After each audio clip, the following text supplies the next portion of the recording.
We are House Atreides. There is no call we do not answer. There is no faith that we betray.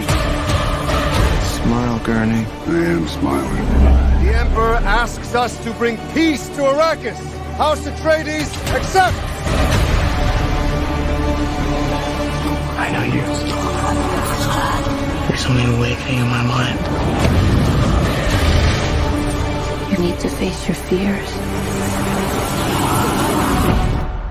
Come with me. You need to be ready. You've never met Arrakis before. They're not human, they're brutal.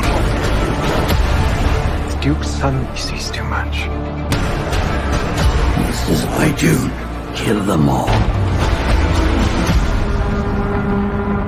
God in heaven. Get everything with guns off the ground! Go! Aloha. This is Trinidad, the Island Man, your Island Man, coming to you live once again from beautiful Hawaii here on the island of Oahu, bringing you, yes you, the best movie reviews on the entire island of Oahu. And yes, this is Trinidad, the Island Man, your Island Man, finally bringing you a movie review. This weekend, there really wasn't anything new at the theater worth watching. In fact, I did go see Shang-Chi one more time. But after that, I was surprised to find that I was able to go ahead and see a special sneak peek preview of the new movie by Denis Villeneuve, Dune, by Warner Brothers. Now again, this is the remake of Dune that has come out or will be coming out in October, I believe on the 15th.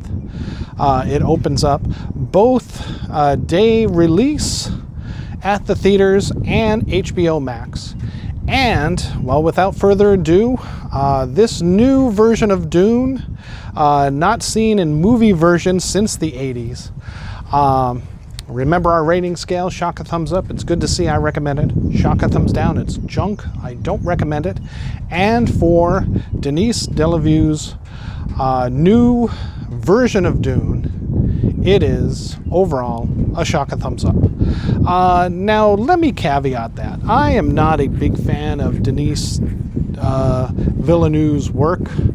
I enjoyed a little bit The Arrival. I enjoyed what he was able to do on such a small budget with that movie. The special effects were great. The story was wonky, I felt, especially the ending. Now I hear the book version that it's based on is much better and that the storyline was changed for the movie, especially with that ending. So, maybe that tied his hands.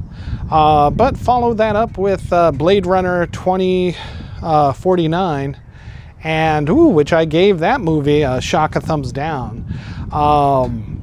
I was not impressed with that movie at all. But that being said, visually, that movie, along with Arrival, was a stunning masterpiece in that aspect of it. And of course, the director has, a lot to do with that. In Dune, again, this version, the latest version of Dune, starring Oscar Isaac, Jason Momoa, Timothy Chalamet, Zendaya, however you pronounce it. Even Josh Brolin, just to name the few, the least. So an all-star, spectacular cast for this movie. And visually stunning. Again, Denis Villeneuve does not skimp on the scenery or even the special effects. Those look great. Now, full openness here. I am a fan of that 80s Dune movie. That version, I feel, was a really good version. I remember seeing it in the theater. I remember seeing it on opening weekend, and I remember seeing it a couple of days after that. again. And whenever it's on TV or HBO or whatever, or, you know, at the time or wherever it is, if they play it on TV, I'm always watching it. Now, Sci-Fi, you know, many years after that, I think in the 90s, came out with a version. William Hurt was in it.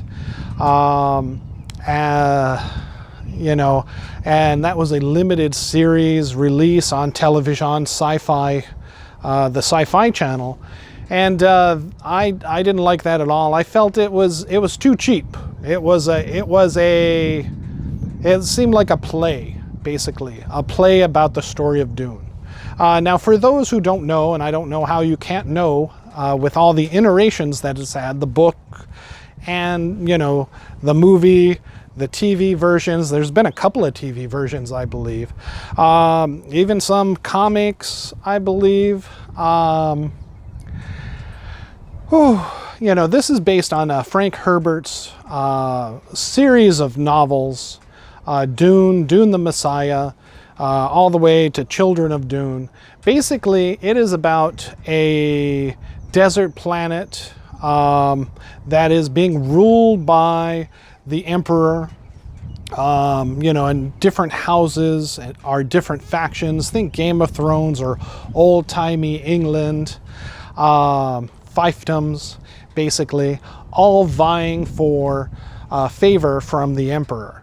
And, and Arrakis, which is this desert planet, is the most valuable planet in the entire empire because of this mineral, the spice, that it has, which is some type of a psychotropic drug used by the Fremen, which are the populace of Arrakis for religious purposes, and basically used by everybody else to trip out, basically, and also for their engineers. Somehow it provides some type of power to one's mind. Think, you know, at the time, Frank Herbert, I'm sure, was looking very much at psychotropic drugs, maybe LSD kind of thing, to broaden one's mind, and thus it enables people to travel or navigate through space. Now, the book goes more detailed into this. However, neither movies have really covered this very well, other than, hey, that's what we use this for. And I feel that the 80s movie did a very good job in that 2.5 or almost 3 hour runtime that it did, because it covered the entire first book, which is a complete story in itself. No movies were made after that, no stories, I believe. But it is a very complete story about the prince, about a prince whose father is given rulership of Arrakis over another family, so immediately putting him at odds against the Harkonnens, which previously owned and ran the desert planet of Arrakis with an iron fist and brutalized its people. Now, Arrakis is basically, think of the Middle East and think of the spice. You know, one, you could think of it as that psychoactive drug just because of what it does and the power that it holds. But also think of oil in modern times, and especially, you know, back when Frank Herbert had written this book, you know, the Western countries were ruling or basically trying to get footholds into, you know, the Middle East for the potential of the oil. Just look at Lawrence of Arabia for an example in movie form. But essentially that's pretty much it. And so, you know, House Atreides is given this planet to rule. The Harkonnens are kicked out, which immediately put them angered against House Atreides, which they're not really friendly with anybody. Almost Klingon-like, if you were to think of Star Trek. But House Atreides has been known to be very fair, and they come in with the best of intentions for Arrakis. However, they were sabotaged from the beginning, both by the Harkonnens in leaving faulty equipment to mine this spice mineral for the Emperor, and also by the Emperor himself, who feels that House Atreides has gotten far too powerful and will be vying for his throne. Thus, he sets them up for failure on House Arrakis. Or, I'm sorry, House Arrakis up for failure on Arrakis, the desert planet, letting the Harkonnens come in and basically wipe them out. As they have a spy in the Atreides, House Atreides' mists. Basically, that's what happens. The prince and his mother gets away. As you know, there's a little bit of a spoiler. Oscar Isaac, the Duke, or the king, the king of, basically is Duke Atreides, of the House of Atreides. His son Timothy Chalamet's character gets away with his mother Rebecca Ferguson, but he is killed by House Harkonnen during the takeover back of Arrakis. They slip into his stronghold because of the spy knocking out all defenses and easily wipe them out. And House Atreides is apparently no more, although they don't know that the prince had survived along with the mother, who make it across the desert to find the Fremen people, and hopefully with their help turn the tide against both House Harkonnen and the entire Emperor, and basically bring the Empire to its knees. And thus, that is the end of this movie. Apparently, Denis Villeneuve was planning to make this into 3 movies. And for 2.5 hours, we watch basically, we're introduced into the houses briefly, a little bit into the political system, the planet of Arrakis. We see him take control of Arrakis, House Atreides, and then lose it to the Harkonnens. And then that ends this first version of the movie, with probably the second one and the third one to finish out the first book. For those of you not familiar with the book, it is a very long read, but very interesting as well. I think it's over 1,000 pages or so. It's been a while. I read it for high school, my high school literature class, and it was really good. I enjoyed it. And of course, I'd seen the movie multiple times. Now, that first movie in the 80s was really good, and at like 2.5 hours, 3 hours, it cut a lot of stuff from the book, but it is a concise, focused story that takes you from A to Z all in one movie. And, besides the wonky 80s effects that, at the time were standout, it was a pretty good movie. It was a great movie, although, it is an ambitious movie, to turn from literature, from the book, into a movie, not only because of the vast special effects, but also, you're talking about Middle Eastern customs, religion, all wrapped up from this book, and they've got to try to tell this story into the movie. I feel they did an excellent job with the very first movie back in the 80s. This movie, Denis Villeneuve felt that if he could break it up into 3, he'd have a better shot at it. But I think that is a hindrance to him. Although I do give this movie a shock of thumbs up overall for the special effects, and of course the overall arching story, because I am familiar with the book and the previous movie. I know where it's going to end up, and I know it's a good story overall, but this iteration of it is he draws things out too much that he could have cut. I mean, in the book, Duncan, Idaho, Jason Momoa's character, is a fierce fighter. Unfortunately, in the movie and also even in the book, we never really get to see that, as he is killed very quickly trying to save the prince, you know, during the Harkonnen attack on their citadel. However, you know, it's done quickly, and it's something you can move on from. Here, it's drug out for another 20 minutes. Yes, Jason Momoa, you know, is good in the role.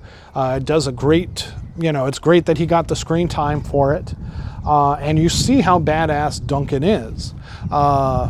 Whereas maybe, you know, in the first movie, he wasn't shown quite so tough. And even in the book, he wasn't quite ridden quite so tough. I mean, he was ridden tough, but you never really, you know, they didn't really go into the fight. Here he takes on like 20 people and almost wins, just, you know, uses his dying breath, etc. You know, I'm sorry, spoilers, but if you've read the book, if you saw the first movie, or even the TV iterations, you know this is what happens. So it can't really be a spoiler. But it's nice to see. But did we need to see it? Did that need to be extended out? Did we need to see an extended escape from Jessica, you know, Rebecca Ferguson's character, and Timothée Chalamet, the prince, escaping? Whereas that was pretty much handled in like 5 minutes in the first movie. This one, again, extended maybe 20 minutes. I think Denis Villeneuve takes too much time with the movie. He wants you to take in everything visually, and he doesn't mind slowing the story down for that, which at times is fine, but in leaving this as just an open to be continued, especially when Warner Brothers has made it available for free on HBO Max the same day that it's released at the theaters, I think that will overall hurt the movie and make it grow so low, at least here in America, that at the domestic box office, that it won't have the chance to, you know, hope for a sequel, let alone a third movie. Unless Warner Brothers is going to move it directly to an HBO Max series, then I could see that maybe taking place. But I can't see Timothée Chalamet signing up for that, as he is one of the up-and-coming great actors of this next generation, I guess, in Hollywood. You know, so I don't know. You know, I think Warner Brothers kind of shot him in the foot. But then again, I think he shot himself in the foot. If he had just maybe made this a little tighter of a movie, a little bit more controlled with the time, that 2.5 hours, maybe he couldn't have told the whole movie, but he could have gotten it into a better ending spot, something more satisfying for the audience, other than, okay, they've escaped and they're out there in the world and now they have an ally. What's next? And then what's next is going to be, well, 3 years from now, when they finish the other movie, part 2, we'll still have to wait for part 3 to get done. When in that same amount of time, we got a full, complete movie back in the 80s, still with, at the time, brilliant special effects. So again, a shock, a thumbs up, but you know, a very weak shock, a thumbs up, just because it is an incomplete movie, and it doesn't end at a satisfying part. I think, you know, they could have at least gotten through half of the book in this same time, because some of the elements that they take time on and discuss, it really, you know, they don't really add all that much detail when you compare it to the 80s version of this movie that came out long ago. All right, so there you have it. Dune we're seeing Shaka thumbs up, especially on HBO Max. Not so much, I don't think, at the theater, unless you're a big fan of IMAX. Would probably be the best way to see it at the theater, to see all those stunning visuals. But overall, again, the lack of a complete story or even a better ending point to launch off into part 2, will leave you a little frustrated, I think, at the theater and say, why did I spend this money, $20 for IMAX, just to see, as spectacular as the view is, like this view, I can see for free by just turning around right here. So, I'm sorry. If you have HBO Max, I say go for it and watch it there, and you'll be satisfied overall. Or just wait for VOD. All right. Thank you so much. This is Trinidad, your Island Man, here in Hawaii, giving overall Dune a weak Shaka thumbs up. Again, story pacing lets it down so much. 2.5 hours for an incomplete story with a non-satisfying ending for the be continued part. All right. Mahalo and aloha.